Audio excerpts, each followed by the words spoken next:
Medical fraternity के उच्चतम आदर्शों का प्रतीक है। खास तौर पर पिछले 1.5 साल में हमारे डॉक्टर्स ने जिस तरह देशवासियों की सेवा की है वो अपने आप में एक मिसाल है। मैं 130 करोड़ देशवासियों की ओर से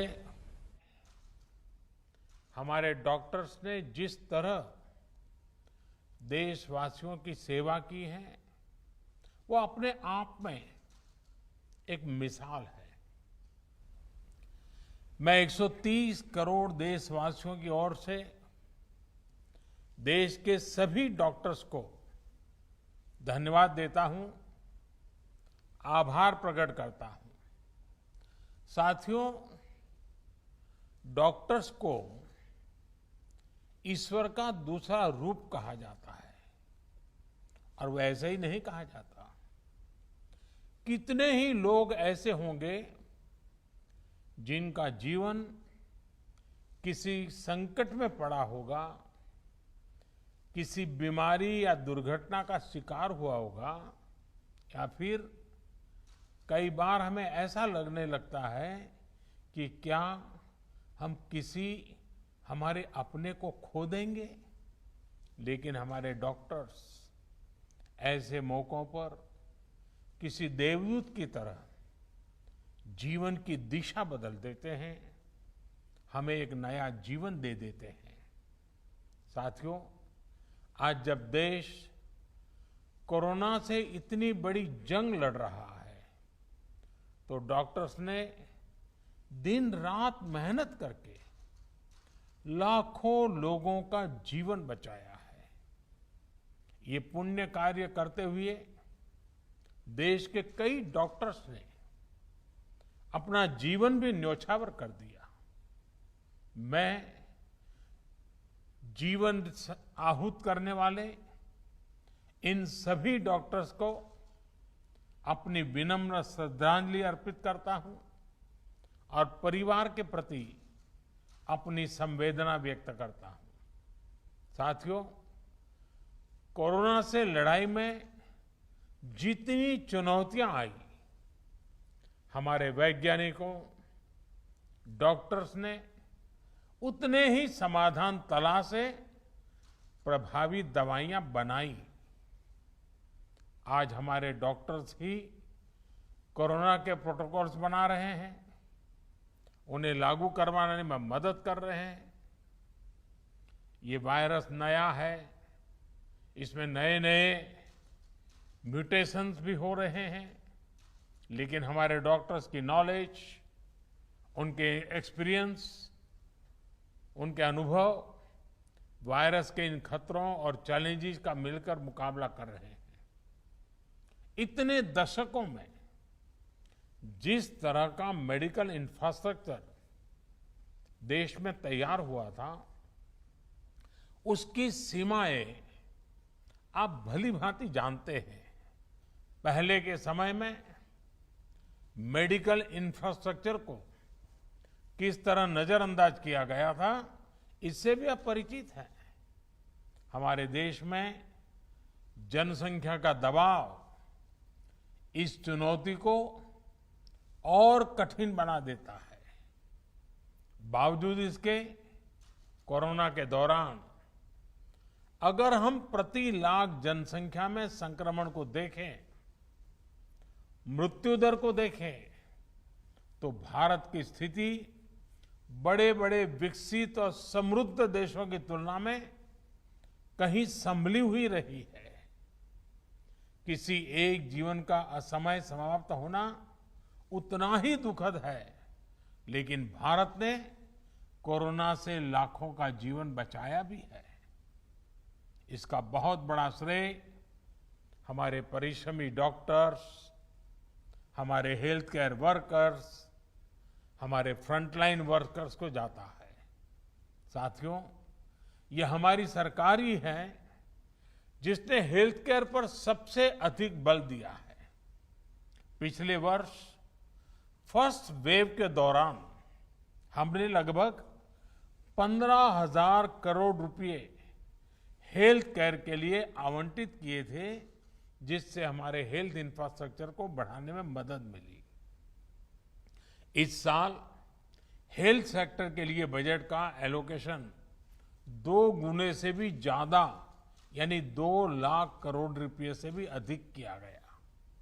अब हम ऐसे क्षेत्रों में हेल्थ इंफ्रास्ट्रक्चर को मजबूत करने के लिए 50,000 करोड़ रुपए की एक क्रेडिट गारंटी स्कीम लेकर आए हैं, जहां स्वास्थ्य सुविधाओं की कमी है।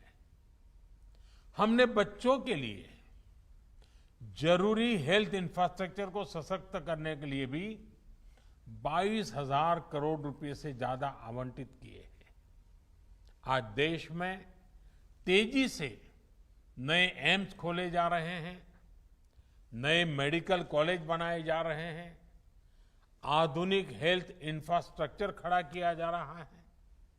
2014 तक जहां देश में केवल 6 एम्स थे, वहीं इन 7 सालों में 15 नए एम्स का काम शुरू हुआ है। मेडिकल कॉलेज की संख्या भी करीब 1.5 गुना बढ़ी है। इसी का परिणाम है कि इतने कम समय में जहां अंडर ग्रेजुएट सीट्स में 1.5 गुने से ज्यादा की वृद्धि हुई है, वहीं पीजी सीट्स में 80% इजाफा हुआ है।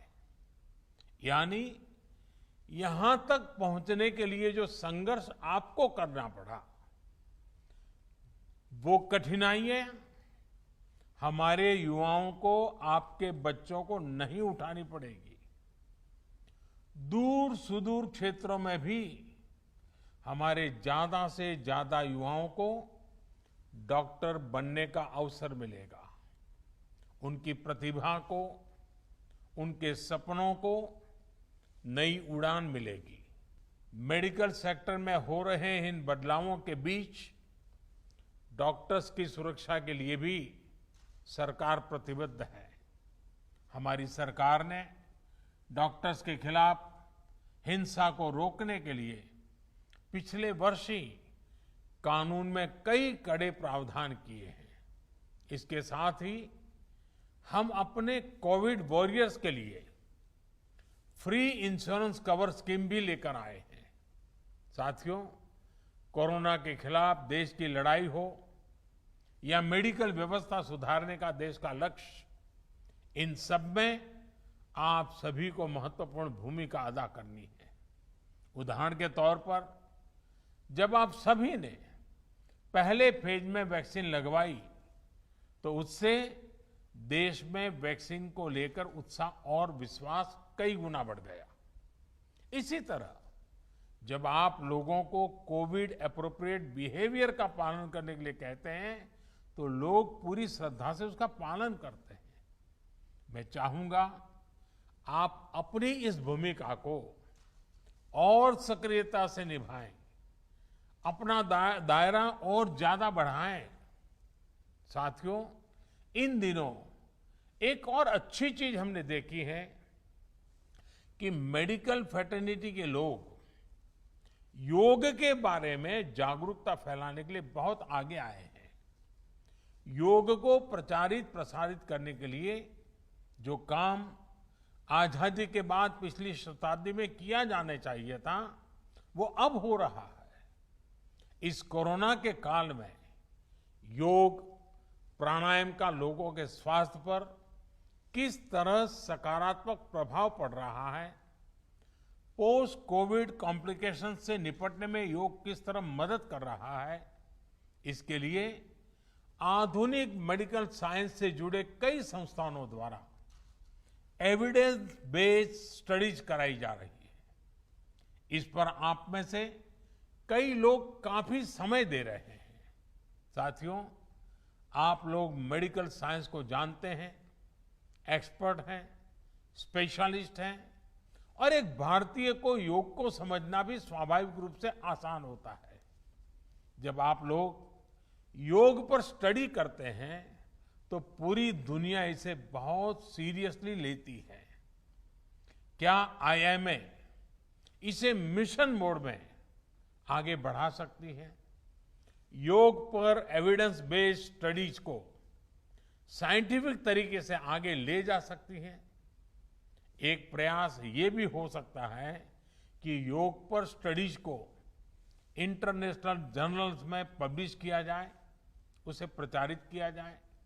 मुझे विश्वास है कि ये स्टडीज दुनिया भर में डॉक्टर्स को, अपने पेशेंट्स को योग के बारे में और जागरूक करने के लिए भी प्रोत्साहित करेगी।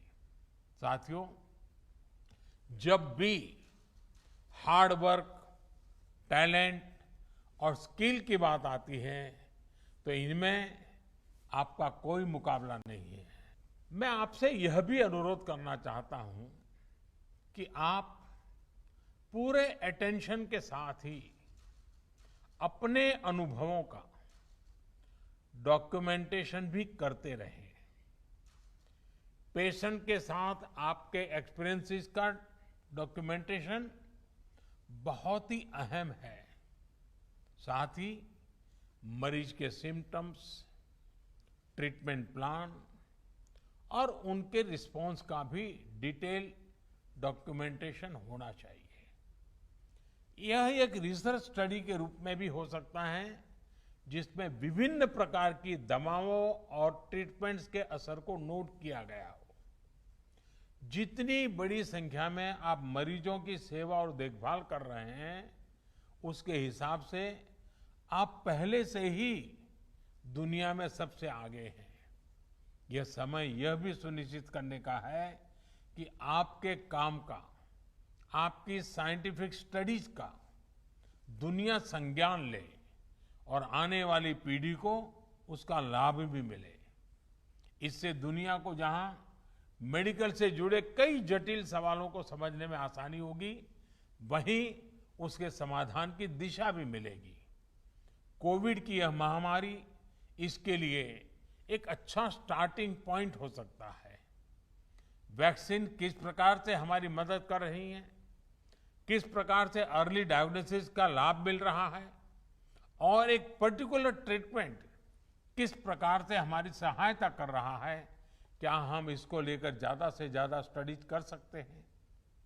पिछली शताब्दी में जब महामारी आई थी, आज उसका डॉक्यूमेंटेशन बहुत उपलब्ध नहीं है।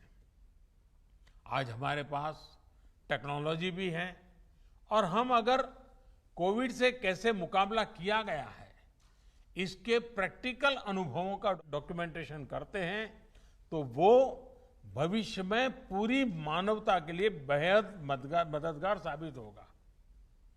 आपका ये अनुभव देश के मेडिकल रिसर्च को एक नई गति भी देगा। अंत में मैं यही कहूंगा कि आपकी सेवा, आपका श्रम सर्वे भवन्तु सुखिनः के हमारे संकल्प को अवश्य सिद्ध करेगा। हमारा देश कोरोना से भी जीतेगा और विकास के नए आयाम भी हासिल करेगा। इन्हीं शुभकामनाओं के साथ आपको बहुत बहुत धन्यवाद।